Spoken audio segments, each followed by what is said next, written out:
para os nossos corações nesta noite. Não tenho dúvida que o Senhor tem algo a ministrar sobre as nossas vidas, porque chegamos aqui com o desejo de falar com Deus e ouvir Deus falar conosco. Amém, irmãos? É isso que nós viemos fazer. Culto é assim, não é? Culto é um diálogo com o Senhor, onde nós apresentamos a nossa adoração, apresentamos os nossos louvores, oramos, falamos com Deus, mas o nosso Deus também é aquele que fala. A Bíblia diz que quando Deus fala, cale-se o homem, não é? Então Deus fala, Deus realmente fala. Deus fala através da sua palavra. Deus ministra nos nossos corações através da sua palavra, que é viva, poderosa e eficaz. Hoje nós vamos para o Evangelho de Marcos. Há um texto bastante conhecido do Evangelho de Marcos. Eu mesmo acho que já falei nesse texto uma vez ou mais vezes. Recentemente Deus usou isso para trazer uma palavra aos nossos corações nesse texto.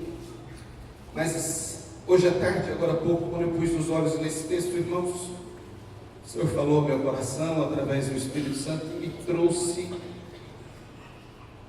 uma interpretação ou algo muito importante para as nossas vidas deste texto, que está registrado no Evangelho segundo escreveu São Marcos, capítulo 5, no versículo 25 até o versículo de número 34.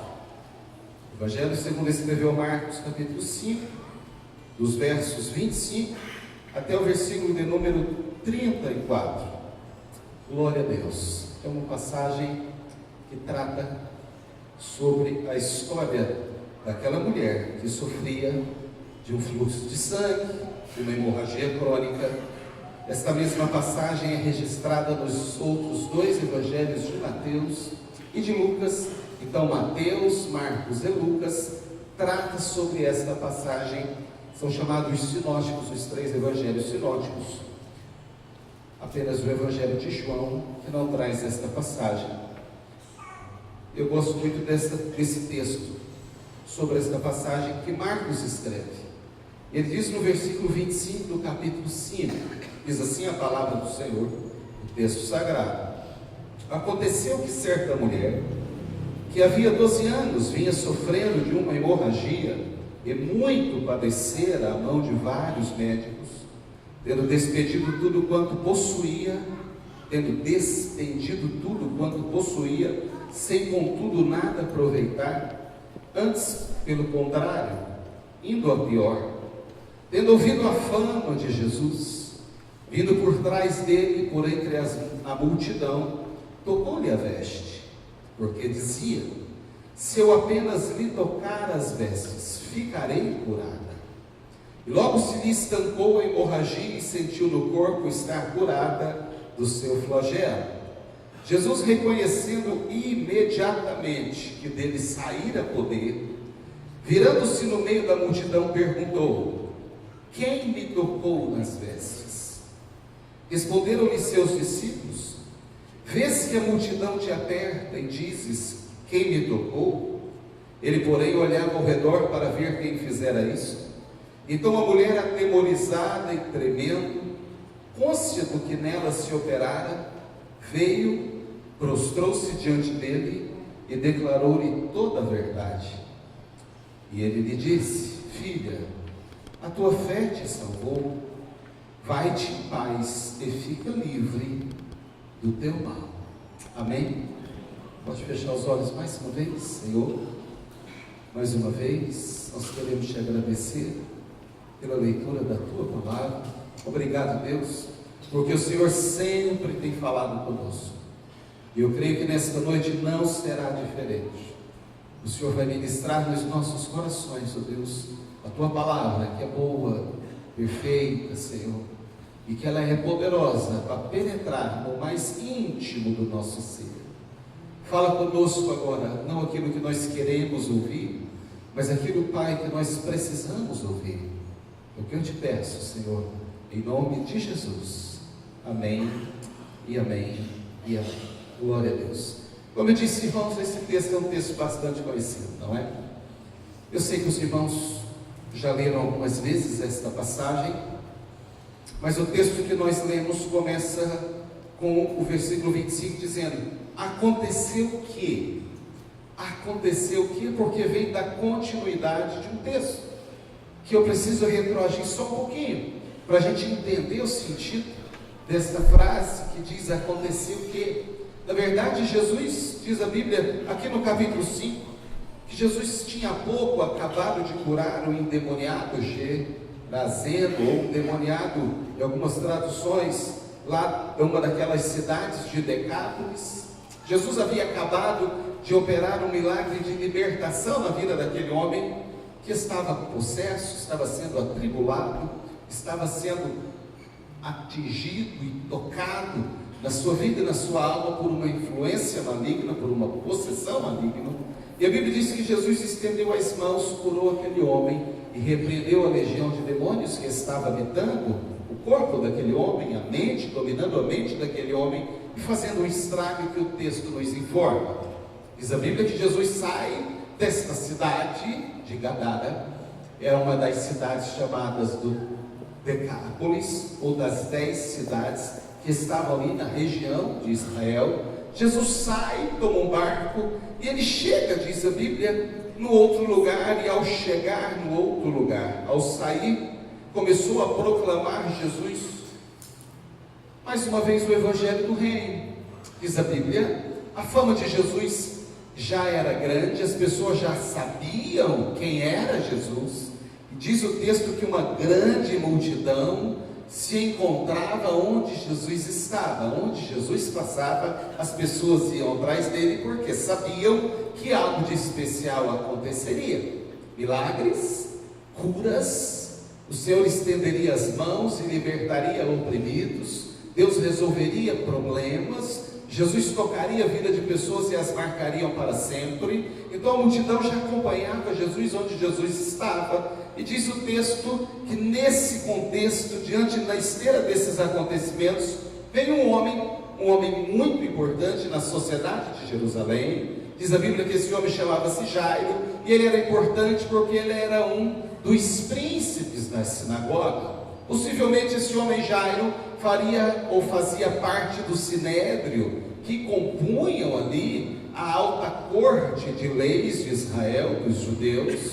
Nós sabemos que havia ali um tribunal, aliás foi o tribunal de Jerusalém, o tribunal do sinédrio, quem julgou e condenou Jesus à morte. Os judeus tinham um tribunal, nós aprendemos recentemente aqui com eles, que era como se fosse o Supremo Tribunal Federal. E esse homem Jairo, ele era titular de uma das cadeiras ali do sinédrio judaico. E ele vem até Jesus e pede socorro para Jesus, porque a filhinha dele, a filha adolescente de 12 anos, ela estava muito mal, à beira da morte, já se aproximando da morte. E quando Jesus toma a direção da casa de Jairo, diz a Bíblia, nesse acontecimento, e diz o texto, aconteceu que... É aí que chega nesse versículo que nós acabamos de ler, o versículo 25. Aconteceu que certa mulher, que havia 12 anos, vinha sofrendo de uma hemorragia. Aconteceu que nesse momento, essa certa mulher entra no caminho de Jesus, ou Jesus entra no caminho dela. Mas pelo texto nós compreendemos que foi ela quem entrou no caminho de Jesus. Queridos, e me chama muita atenção esse texto, porque eu fui buscar, eu não sei se os irmãos leram nos outros evangelhos, em algum momento, esta passagem dessa mulher que sofria do fluxo de sangue, mas hoje à tarde eu fui buscar, eu já sabia, mas eu quis apenas confirmar e checar. Nenhum dos evangelistas que narram essa história, nem Mateus, nem Lucas e o próprio Marcos, do evangelho que nós lemos, nenhum deles menciona o nome dessa mulher, Paulinho, nenhum deles. Marcos não menciona, Mateus não menciona, e Lucas também não menciona. Eu fiquei pensando hoje à tarde qual seria o nome dessa mulher, já que nenhum desses escritores sagrados, nenhum desses 3 evangelistas que narram essa história se importou, nenhum deles se importou de registrar o nome dessa mulher. Ela é para nós uma ilustre desconhecida, é aquela famosa quem, né? É a famosa quem? A mulher que sofre de hemorragia, ou que sofria de hemorragia. E eu fiquei pensando que se fosse hoje, se fosse nos tempos de hoje, que esses evangelistas narrassem essa história. É possível, Vanderlei e Silas, que essa mulher iria escrever uma cartinha para eles. Eu fico pensando, eu acho que ela escreveria, ela mandaria uma carta para Marcos, e para Mateus, e para Lucas, e diria talvez nessa carta: olha, eu estou muito lisonjeada de que vocês decidiram contar a minha história. Eu estou muito feliz porque vocês decidiram registrar aí no Evangelho de vocês, nesses livros que vocês estão escrevendo acerca dos acontecimentos que aconteceram, vocês decidiram narrar a minha história. Mas tem um detalhe, vocês esqueceram de colocar o meu nome. Porque como as pessoas saberão que fui eu quem foi alvo desse cuidado e dessa restauração do Senhor na vida? Se fosse hoje, eu acho que ela faria, irmão. Sabe por quê? Porque hoje nós vivemos numa sociedade em que as pessoas querem aparecer, e querem ter fama, e querem ser conhecidas, não é não? É só imaginar. Se fosse hoje, certamente ela ia postar no Facebook, Baroni, ela ia postar no Facebook: estava passando e fui, vi Jesus, e fui ao encontro dele, ele curou a minha enfermidade. E aí é possível que ela ia querer saber quantos likes teve também, não é? Quantas pessoas será que viu isso aqui? Ela ia postar no Instagram dela uma foto na hora que ela estivesse sendo curada de Jesus, uma selfie. Então eu acho que se fosse hoje, ela ia escrever uma carta para os evangelistas dizendo: tá legal, a história tá legal, mas primeiro, vocês não me pediram autorização, eu não dei a autorização por escrito para que vocês contassem a minha história, vocês estão usando a minha história. E outra coisa, se vocês forem contar, dá crédito. Então, deu crédito, diga o nome, porque as pessoas precisam saber o que aconteceu comigo, e que foi eu quem foi ousada a ponto de tocar em Jesus dessa forma. Eu penso, irmãos, que as pessoas hoje têm uma necessidade de serem aceitas. As pessoas têm uma necessidade de serem populares, de serem vistas, de serem comentadas, de serem faladas. É só a gente ver aí nas redes sociais, nas mídias sociais. Irmão, se Jesus vivesse hoje nos nossos tempos, eu acho que Jesus teria um Instagram. Eu acho. O problema é que talvez ele só teria 12 seguidores, não é? Só 12 pessoas, né, que iam seguir Jesus. Na hora que ele postasse alguma coisa, ia lá 12 likes. Irmãos, e dos 12, um era fake. Um deles certamente era fake. Hoje tem uma necessidade, o ser humano precisa de aceitação. Ele vai lá e posta e fica: quem não faz isso? Quando será que curtiram? Quando será que deram um joinha? Quando será que deram um like? Para ter relevância, a gente fala isso, não é, Juninho? Hein, Juninho? No nosso vídeo do IBAD aí, curte aí, dá um joinha para a gente ganhar relevância, porque as pessoas hoje são valorizadas pela quantidade de seguidores que elas têm. Jesus só tinha 12 irmãos naquele tempo, e um deles abandonou o barco no meio da viagem. Nós sabemos, traiu Jesus no meio da viagem. Hoje as pessoas têm necessidade de saber se estão influenciando. São os influencers, não é? As influencers digitais, as influencers de moda e de tantas outras coisas aí. As pessoas são vistas e aceitas pela imagem que transparecem ser, mesmo muitas vezes não sendo. Mas elas passam a imagem e as pessoas estão vivendo desse jeito. Então essa mulher do fluxo de sangue, eu acho que ela mandaria uma cartinha: caro Mateus, obrigado por contar a minha história, mas dê meu nome aí, bota o crédito aí na minha conta, porque foi eu que fui alvo desse cuidado de Jesus. Mas irmãos, nós precisamos aprender algumas coisas com essa mulher. Nós precisamos aprender algumas coisas com esta passagem bíblica, e eu já falei dela uma ou duas vezes, mas nessa tarde eu visitar, colocar meus olhos mais uma vez nesse texto. Queridos, eu senti do Senhor algo diferente, que eu ainda não tinha percebido na vida dessa mulher. Quando nós olhamos para a vida dessa mulher, a Bíblia diz, irmãos, que ela há 12 anos sofria com aquela hemorragia. Há 12 anos. Não eram 12 dias, não eram 12 meses, eram 12 anos ininterruptos de um sofrimento, que diz a Bíblia, diz o texto que nós acabamos de ler, de um sofrimento onde ela tinha gastado tudo quanto tinha. Eu não sei se já tinha ido embora a casa, eu não sei se já tinha ido embora carro, eu não sei se já tinha ido embora os camelos, eu não sei se já tinha ido embora as ovelhas daquela mulher, ou quantas ela tinha, mas a Bíblia diz que ela tinha gastado tudo quanto tinha com os médicos, durante 12 anos sofrendo daquele mal. E o texto diz, e ela ia de mal a pior. Tem uma tradução que diz, indo cada vez pior. Ela ia de mal a pior, com aquela doença, com aquela hemorragia, sem saber o que fazer. 12 anos. Eu acho que ela tinha tudo, Ana, para ser uma mulher deprimida. Eu acho que ela tinha tudo para ser uma mulher triste. Eu acho que ela tinha tudo para ser uma mulher revoltada com a vida, com tudo e com todos. Porque há 12 anos sem saber o que fazer, não tinha um diagnóstico fechado, tinha gastado tudo, os melhores hospitais lá do Oriente, as juntas dos melhores médicos, já tinham estudado o caso dela, e nenhum deles tinha conseguido uma solução. Quando eu olho para esse texto, queridos, eu penso que essa mulher, sem dúvida nenhuma, ela tinha todas as razões do mundo para desistir, ter desistido de todas as coisas. Quando eu olho para esse texto, eu percebo que essa mulher, ela tinha todas as razões do mundo para não querer sair de casa. Porque, repito, não eram 12 dias, que ela estava de uma doença insuportável, eram 12 anos. O humor daquela mulher, eu acredito, que se fosse ver pela situação, pela realidade que ela vivia, devia ser um humor muito difícil de conviver. Eu acho que ela deveria, querido, diante dessa situação, diante de tudo isso que ela passava, ser uma mulher muito triste. Mas não é isso que a Bíblia diz. E não é isso que eu consigo depreender ou interpretar desse texto.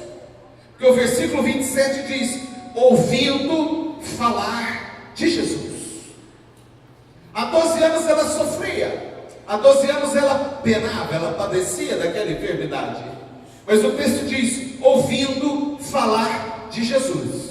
Se ela estava ouvindo falar de Jesus, é possível que ela ainda não tinha desistido de ser curada.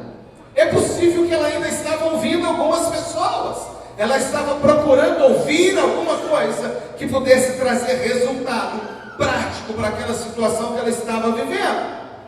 Eu creio que ela ainda acreditava na cura dela, quando ninguém mais acreditava.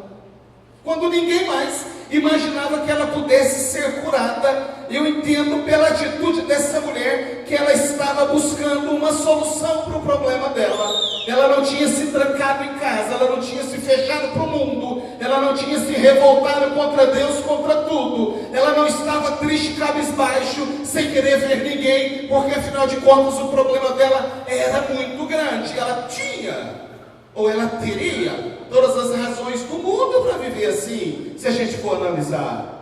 12 anos, sem nenhuma expectativa. 12 anos depois de perder tudo, sem nenhuma solução aparente. Quantas vezes ela teve a esperança dela frustrada? Quantas vezes essa mulher, ao longo desses 12 anos, recebeu um diagnóstico de uma possível solução, e ao fim, ao cabo, nada aconteceu? Mas a Bíblia diz que ela, ouvindo falar de Jesus, ou seja, ela estava ainda procurando alguma coisa. Ela não se deu por vencida pela situação. Ela não se deu por vencida pelo diagnóstico contrário. Ela não se deu por vencida diante deste problema muito grande. Muito grande. Porque eu, às vezes com 12 dias, diante de uma situação sem saber o que fazer, queridos, não sei você, mas eu já começo e já quero que Deus responda o quanto antes para mim. E eu já começo a questionar o Senhor, o que está acontecendo? Por que eu? Por que comigo? Por que como? Não é possível, até quando, Senhor? E essa mulher sofria, diz o texto, há 12 anos, indo de mal a pior. Então aprendo com essa mulher. A primeira coisa que nós aprendemos, que ela decidiu não ficar em casa chorando ou reclamando do que a vida tinha lhe dado. Ela decidiu: eu não vou ficar em casa chorando as pitangas. Eu não vou ficar em casa chorando a minha má sorte. Eu não vou ficar em casa sofrendo essa situação e querendo saber por que eu sofro dessa doença, por que isso está acontecendo comigo. Meu Deus, como a minha vida é difícil e não é fácil. Não é possível. Tem que ter uma solução para mim. Sabe por quê, queridos? Muitas coisas da vida que vem sobre nós não temos controle delas. Entende, irmãos? Muitas coisas nós não temos controle. Não somos nós que decidimos. Essa dor, essa enfermidade, esse problema, essa angústia. Não, isso tudo bem, eu pego para mim. Esse aqui não quero não, passa batido. Não, isso nem pensar. Imagina se a gente pudesse decidir, não é? Que tipo de problema que nós teríamos? Mas a verdade, irmãos, é que nós não temos controle. Nós não temos controle, embora a gente ache que tem, embora a gente queira ter controle da situação, embora a gente queira lutar para controlar as situações da nossa vida. Eu não sei vocês, mas eu gosto de controlar. Irmão, você tem um negócio que eu controlo lá em casa, é o controle remoto, e eu gosto de controlar o controle remoto. Eu acho que o homem gosta dessas coisas. Não sei se é só eu. Cadê a André? A André está assistindo, irmãos, o negócio, eu sento lá dele, eu pego o controle. A primeira coisa que eu faço é mudar de canal. Estou vendo as irmãs fazendo assim. Isso é coisa ruim, talvez. Acho que eu não estou sozinho nisso, irmãos. Por favor, me socorra aqui. Eu está vendo, André? Eu sou eu. A gente acha que controla, Rodrigo. Eu pego o controle, eu pego mesmo, irmão. E eu gosto do controle na mão, porque eu preciso mudar de canal toda hora. Eu quero mudar, eu quero ver o que está passando no jornal. Acabou aquela notícia, eu pulo para o outro. A André fala: mas eu estava assistindo. Eu falo: mas isso é mais legal, é mais importante esse negócio aqui do que aquilo que você estava vendo. Então a gente tem uma necessidade, hein, mulheres que estão aqui. Não é só o seu marido, não. Tem mais uns 3 aqui que talvez faça isso também. A gente tem uma necessidade, está aí lá, de querer controlar. Mas a verdade, queridos, nós não controlamos. Não controlamos. As coisas que vêm sobre nós não controlamos. Nós não decidimos. Imagina que beleza que seria. Estou passando sofrimento, muda de canal. Está vindo essa luta, muda de canal. Vamos para o outro agora, o mais legal. Hein? Diagnóstico, doença incurável, muda de canal. Muda isso. Quer isso não. Não controlamos.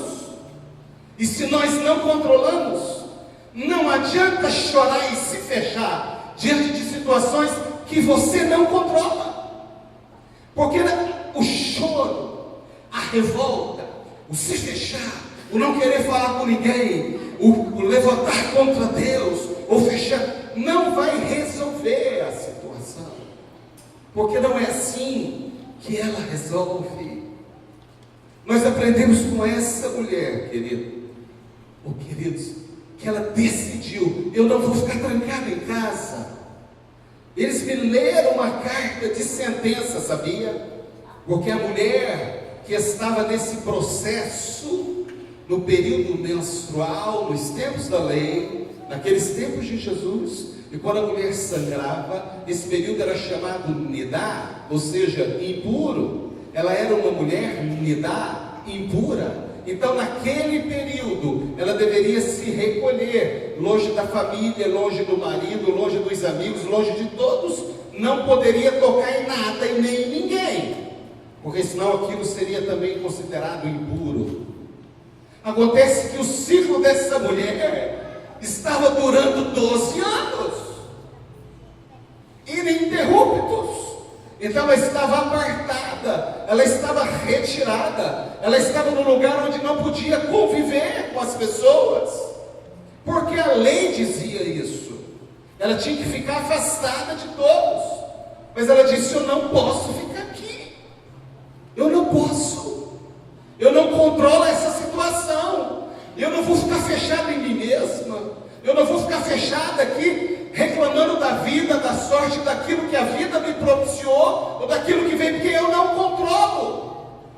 Eu preciso de alguém que tenha uma solução. E aí o texto diz: ouvindo falar de Jesus. Se ela ouviu, é porque alguém falou. E se alguém falou, é porque ela estava próxima ou falou com ela. Então ela estava em busca, ela estava antenada, ela não tinha entregado os pontos ainda. Ela disse: eu preciso de uma solução. Por isso que nós precisamos aprender com essa mulher, que as situações que nós não controlamos, existem algumas situações que nós não controlamos. Aquelas situações que nós não controlamos, ei, não adianta gastar sua energia com isso. Vá ao encontro de quem controla. É meu marido, às vezes, mas na maioria das vezes não é. É minha mulher, às vezes, mas na maioria das vezes não é. Não é o vizinho, não é o pastor, não é a pessoa que está cruzando o seu caminho, na maioria das vezes não é. Quem controla todas as coisas, diz a Bíblia, que o Senhor dos céus senta no trono dele, ele reina e governa sobre tudo e sobre todos. Deus é quem controla todas as situações da nossa vida, as mais variáveis possíveis, o Senhor controla. E a Bíblia diz que essa mulher, ela não se intimidou diante dos obstáculos. É outra coisa horrível que eu aprendo com ela. Ela tinha tudo para olhar para a situação dela e dizer: Silas, ok, eu estou querendo uma solução, eu preciso de uma solução, mas existem coisas que eu não posso fazer. Primeiro, ela era mulher. Amado, ser mulher naquele tempo, ser mulher nos tempos de Jesus era muito difícil, porque era uma sociedade patriarcal. Era uma sociedade patriarcal onde os homens dominavam tudo.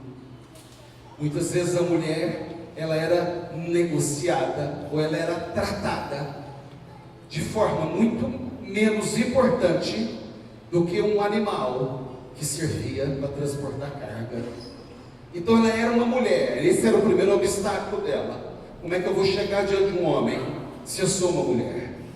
Nem diante do marido ela poderia se aproximar, nem diante do marido ela poderia chegar na situação que ela estava, quanto mais diante de um estranho. Então o primeiro desafio dela: eu preciso vencer isso, eu preciso vencer esse preconceito dos homens contra a mulher. Eu preciso vencer esse preconceito religioso que não me permite estar no lugar onde as pessoas estão por conta da minha situação, de verter esse fluxo de sangue.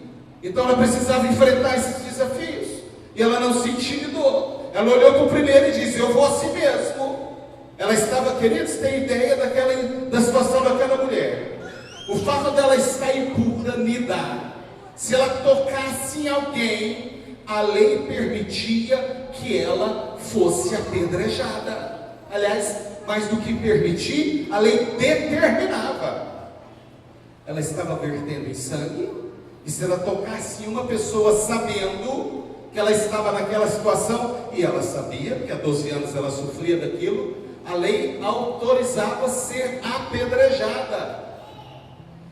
Mas ela não se intimida, ela não se contenta, ela decide a luta, independente desta situação que ela estava vivendo, mesmo correndo risco de morte, ou de ser morta, porque a lei permitia, a lei autorizava. Imagina os desafios que aquela mulher teve que enfrentar na cabeça dela, teve que conformar na cabeça dela e dizer: não, eu vou sair de onde eu estou, eu já ouvi falar dele, já me contaram do que ele é capaz, eu vou ao encontro dele, mas você vai correr risco de ser morta, mas eu vou assim mesmo. Ela nos ensina, queridos, que quando a gente quer muito alguma coisa, isso tem um custo para nós. as coisas não vêm do céu. Mas não era muito mais fácil Jesus ir parar na casa daquela mulher, que era Jesus sendo Deus, onisciente, na presciência, que é atributo dele, sabendo de todas as coisas, e lá no quarto onde aquela mulher estava, e dizer para ela: filha, eu vim te curar? Claro que era. Mas irmãos, eu creio que ela não estava nesse quarto chorando. Eu creio que ela não estava lá naquele quartinho da casa dela escuro sozinha. Não, ela estava buscando de alguma forma uma solução para o problema dela. Ela não tinha entregado o ponto ou os pontos. Nós estamos 2019 anos depois falando dela aqui sem saber qual é o nome dela. Olha a importância dessa mulher. Isso prova para nós que quando Deus quer usar alguém, Deus não precisa usar ninguém famoso, com um nome poderoso, que seja aí popular nas redes sociais ou nas mídias, que tenha bastante like, bastante ok, bastante joinha, que tenha bastante curtida. Não, querido. Não. Essa mulher não era popular, não era conhecida. Os 3 evangelistas sequer se deram ao trabalho de perguntar como é que era o nome dela mesmo, ou investigar um pouquinho mais a fundo, diz: a mulher do fluxo de sangue. Os 3, irmãos, pensa. E ela não estava trancadinha. Ela falou: eu vou superar desafio por desafio. Sou mulher, eu estou impura, eu estou numa condição de risco. Terceiro, eu preciso enfrentar a multidão, porque eu preciso chegar em um homem que a multidão está envolvendo ele. Como é que eu chego? Como é que eu chego diante desse homem? Ela precisava enfrentar os discípulos, irmão. Sim, porque os discípulos muitas vezes tinham um sentimento de posse, de possessão com relação a Jesus, e não deixavam ninguém aproximar dele. É porque Jesus falou: sai daí, deixa eu chegar. Ou as criancinhas, irmãos, pensam. As crianças viram Jesus e saíram correndo. Ele saiu correndo para encontrar Jesus e os discípulos: como diz o irmão Aldo, o mestre está ocupado. Cadê ele? Não está aqui hoje. Jesus falou: deixa as crianças virem até mim aqui. Aquela mulher sirofenícia, que quando encontrou Jesus, diz a Bíblia que ela se lançou diante de Jesus, e os discípulos tiraram ela: sai daqui. Jesus falou: deixa essa mulher aí.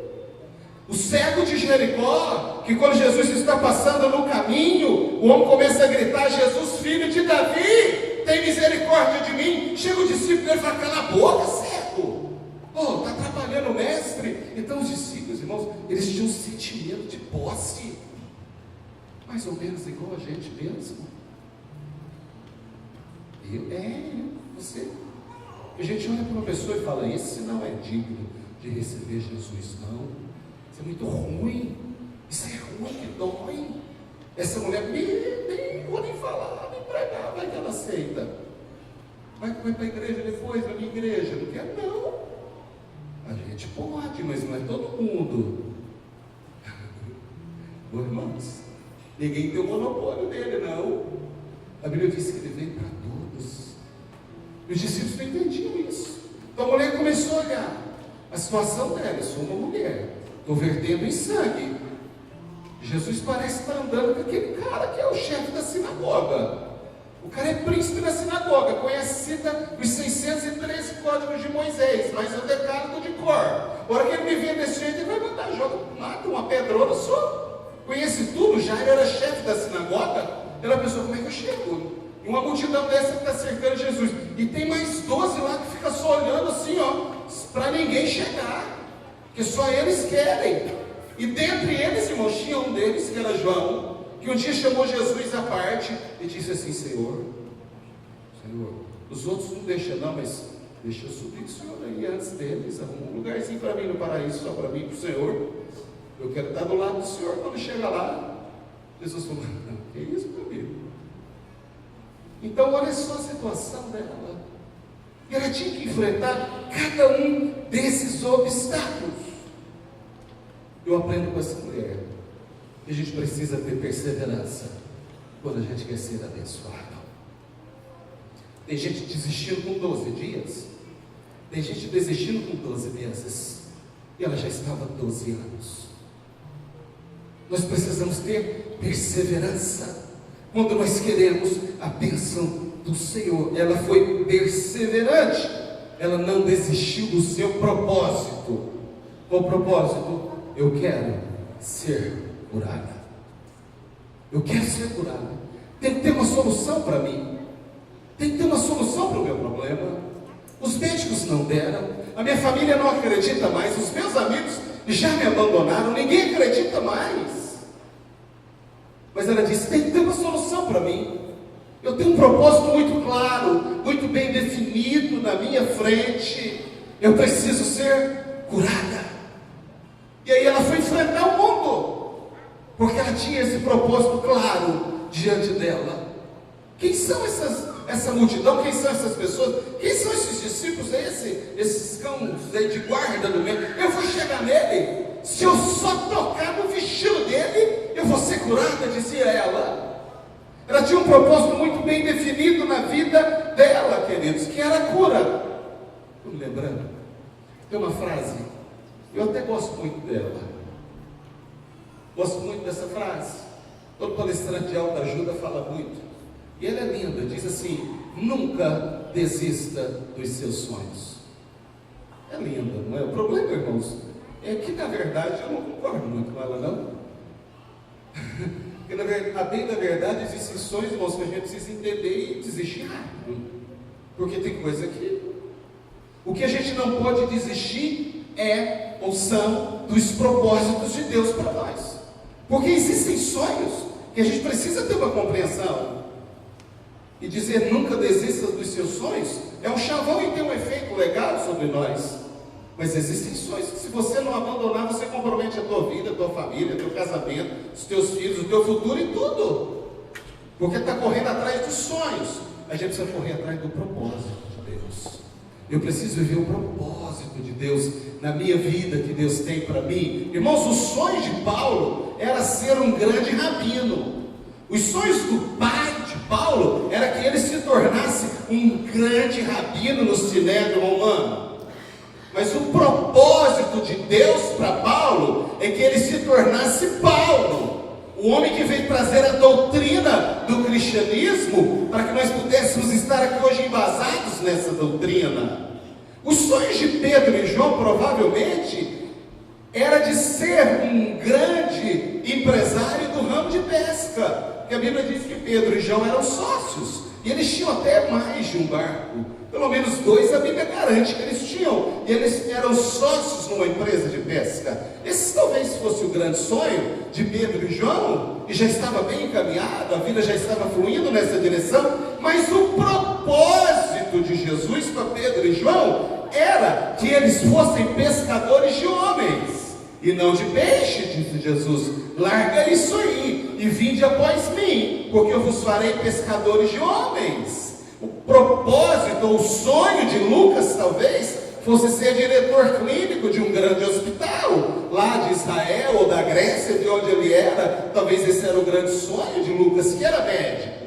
Estou pensando, se eu for diretor clínico do hospital de Atenas, estou bonito, esse é o meu grande sonho. Mas o propósito de Deus, de Jesus para Lucas, foi que ele narrasse Atos dos Apóstolos, o Evangelho de Lucas, acompanhasse Paulo nas viagens dele, porque propósito é diferente de sonho. Então, quando alguém diz nunca desista dos seus sonhos, você diz, eu preciso entender qual o propósito de Deus para mim, porque o que importa não são os nossos sonhos, são os propósitos que Deus tem para mim e para a sua vida.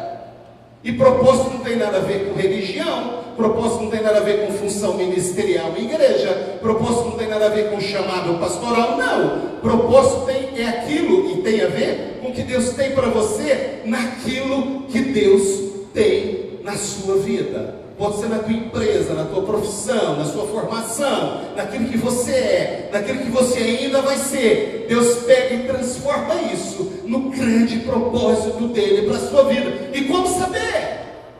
Como saber qual o propósito de Deus para mim? Ei, acredite em mim, você vai saber. Porque chega um momento que a hora que o propósito de Deus cruza o teu caminho, você compreende aquilo. Queridos, tem uma paz que invade o teu coração, que nada mais importa a não ser viver o propósito de Deus na sua vida. O propósito de Deus não traz guerra dentro de nós, ele traz paz dentro de nós. Às vezes as pessoas acham que a gente está deixando algumas coisas, e na verdade nós não estamos sentindo porque estamos deixando, nós estamos felizes porque nós estamos dentro e vivendo um propósito de Deus na nossa vida. Acredite, o melhor lugar do mundo é estar no centro do propósito de Deus para a sua vida. Então não são sonhos.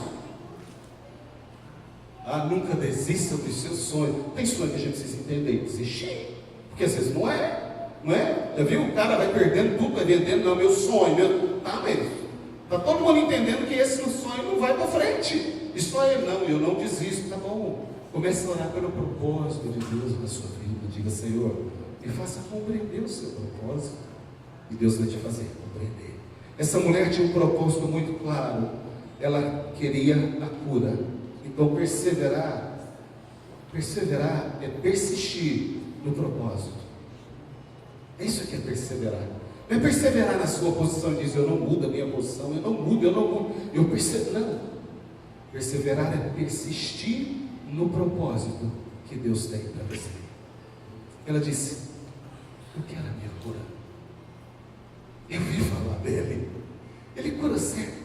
Ele ressuscita mortos. Ele cura paralíticos. Ele cura enfermidade de qualquer natureza. Ele não conhece o impossível.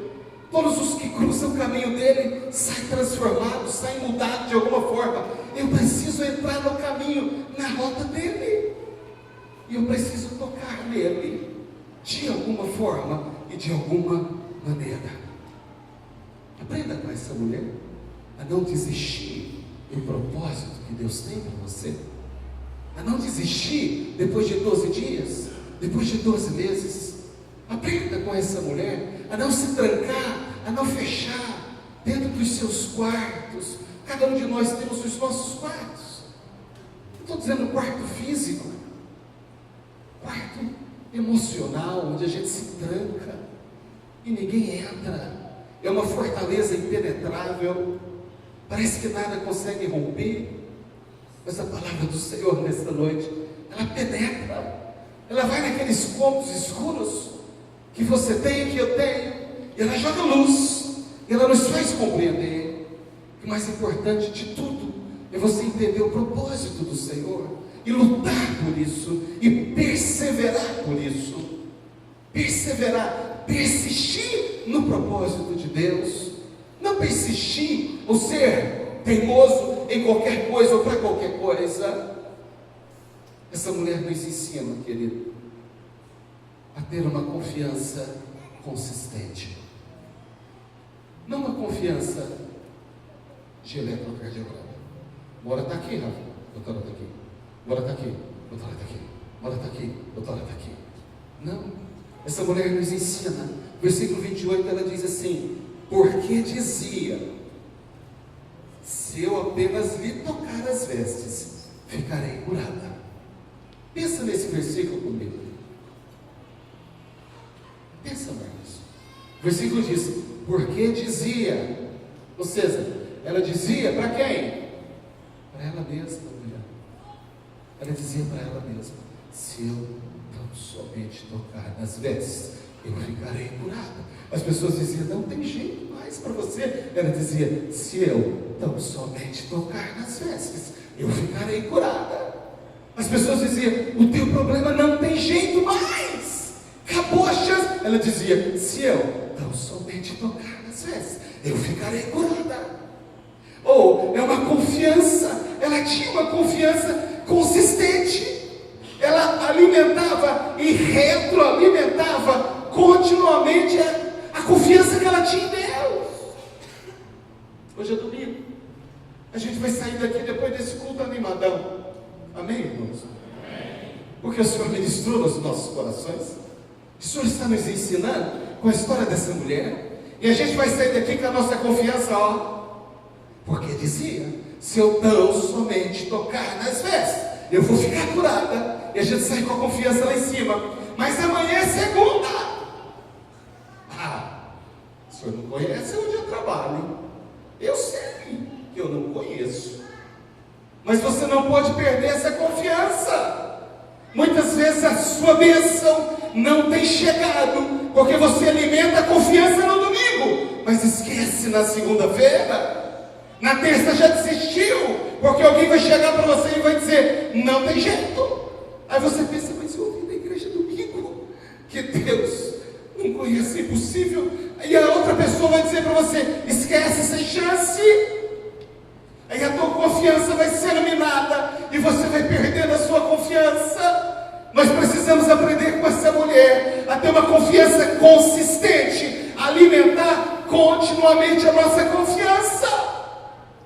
Quando alguém soprar alguma coisa, você diz, mas eu sei que Ele é Deus e que nada e nenhuma das suas obras pode ser impedida. Mas não tem jeito. Tem para Ele, tem.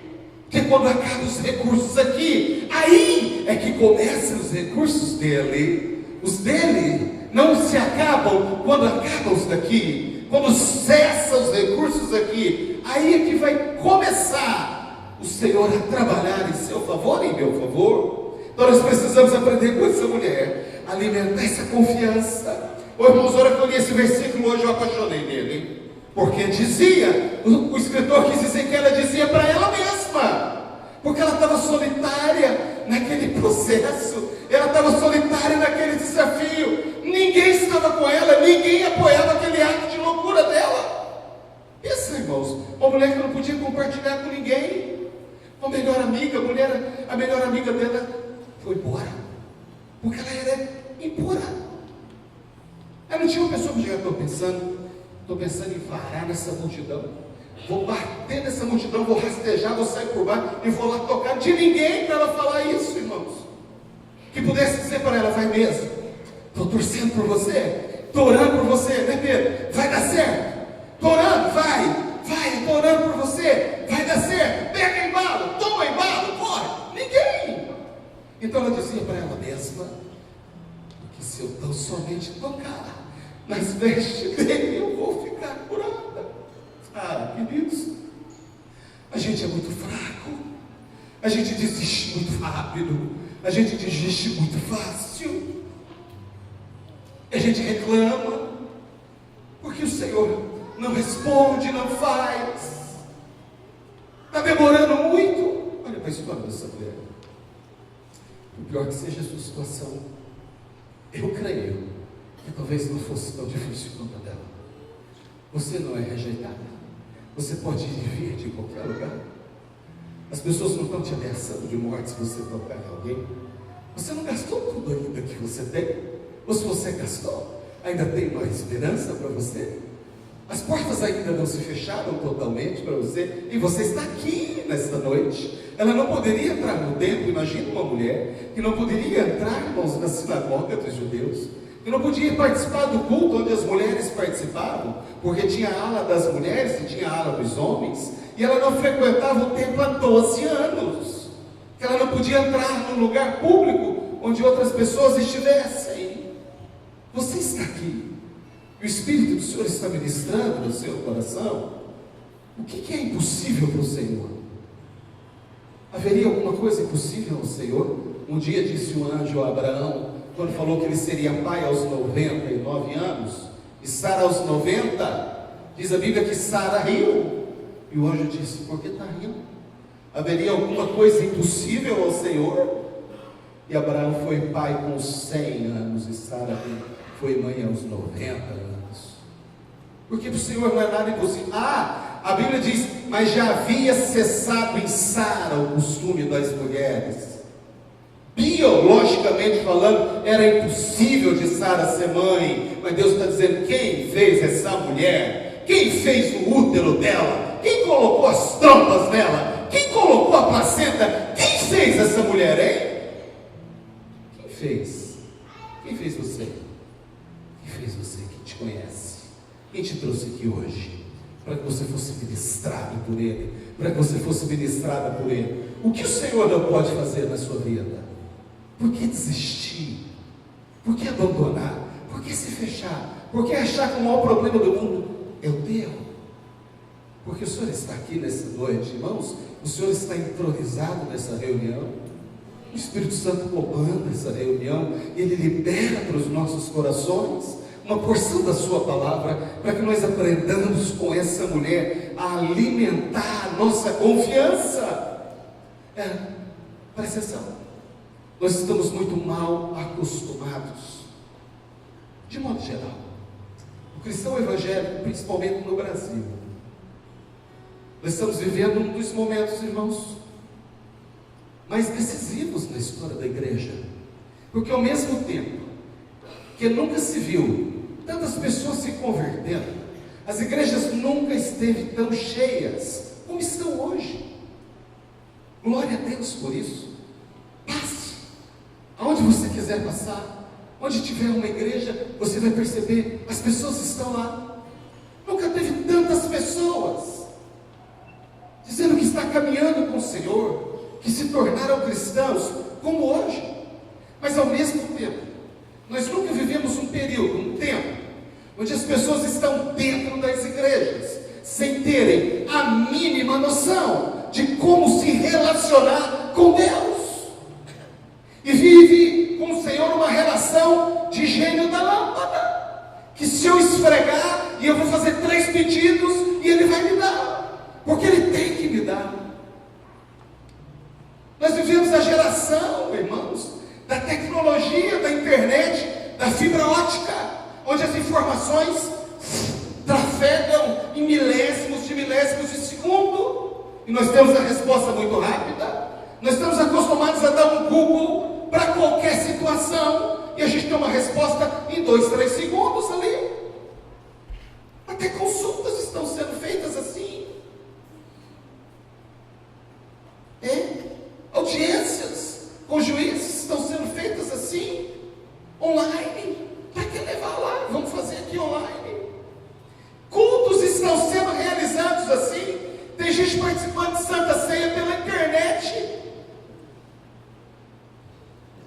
Porque nós vivemos esse tempo.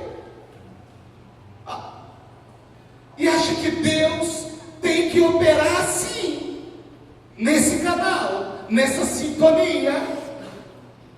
E nós achamos que o Senhor sempre está atrasado e demorando muito com tudo e com a resposta que Ele tem que dar. O Senhor nessa noite, irmãos, nos pega aqui de jeito, para que a gente pare um pouquinho.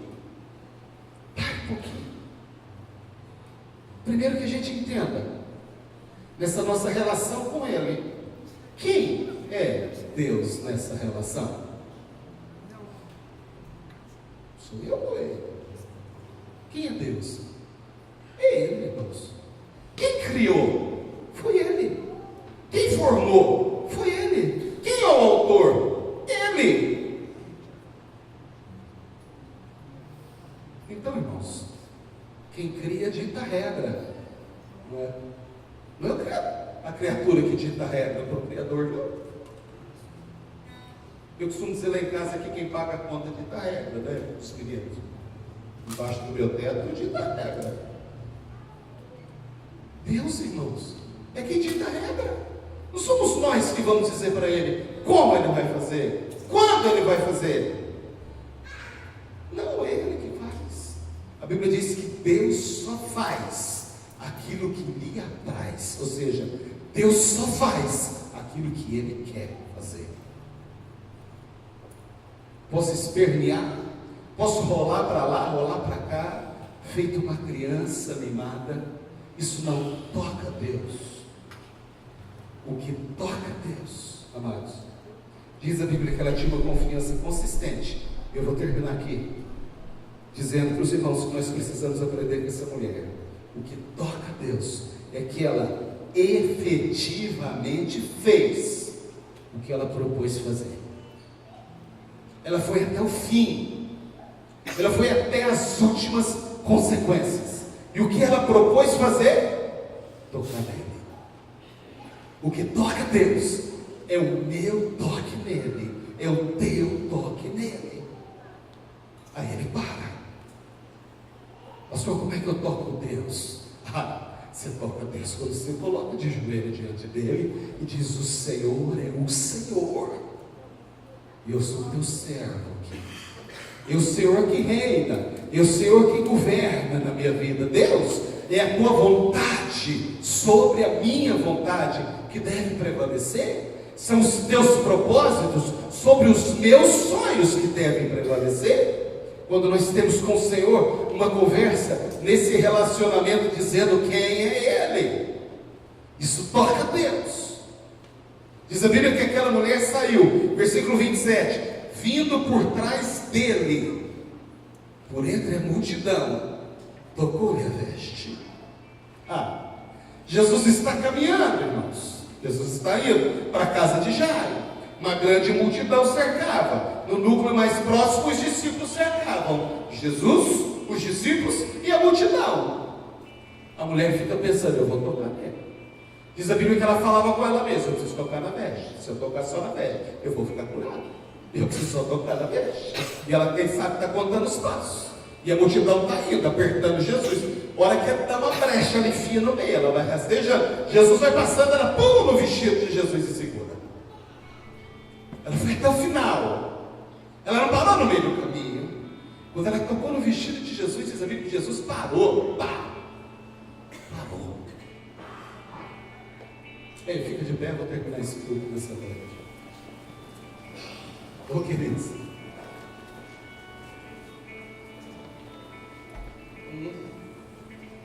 Imagina Jesus parando na sua frente hoje. Ela tocou em Jesus. Jesus parou. Parou e todo mundo parou. Os discípulos pararam. A multidão parou. E Jesus parou. Ninguém entendeu nada. E a Bíblia diz que ele começou a olhar em volta. Diz o texto, versículo 32. Hoje está quente aqui, né, irmãos? Ele, porém, olhava ao redor para ver quem fizera isso. Pensa. Jesus parou e começou a olhar. E começou a olhar. Ele pergunta assim: quem me tocou? Os discípulos legalzão do lado dele. Senhor, está de brincadeira? Multidão inteira te apertando. O Senhor pergunta quem foi que te tocou. Ele disse: não, querido, não foi um esbarrão acidental. Não esbarraram em mim. Quem me tocou sabia muito bem o que estava fazendo e o que estava querendo. Pensa, quando você se coloca diante do Senhor, você sabe o que você está fazendo, diante de quem você está se colocando, diante de quem você está se colocando, você sabe. Porque às vezes a gente perde a noção, porque vira um ato rotineiro, vira um ato corriqueiro. Eu oro, é um ato corriqueiro, é um ato rotineiro. Eu vou para o culto, é um ato corriqueiro. E a gente está adorando aqui no início do culto, nós estamos louvando o Senhor, e a gente precisa tomar cuidado para que não vire uma rotina, algo normal. Faço isso todo domingo, faço isso há 10 anos, há 12, há 15, há 20, há 30.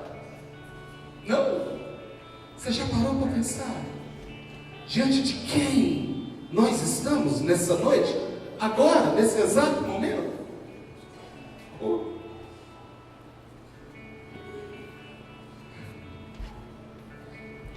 Quão grande é o teu problema diante dele?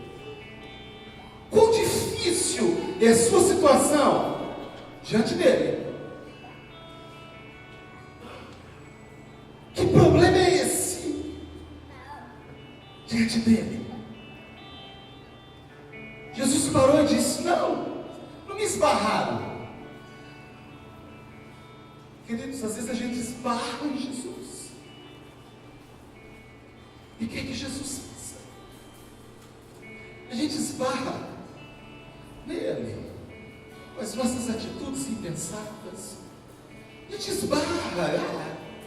Eu vou quando der, eu oro quando der. E quando a gente decide fazer, a gente esbarra nele.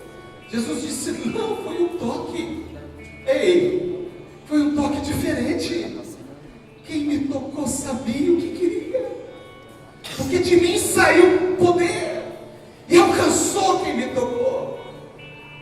Um toque no vestido dele, num pedaço de pano. Foi tudo que ela conseguiu. Parou o céu, irmãos, pensando.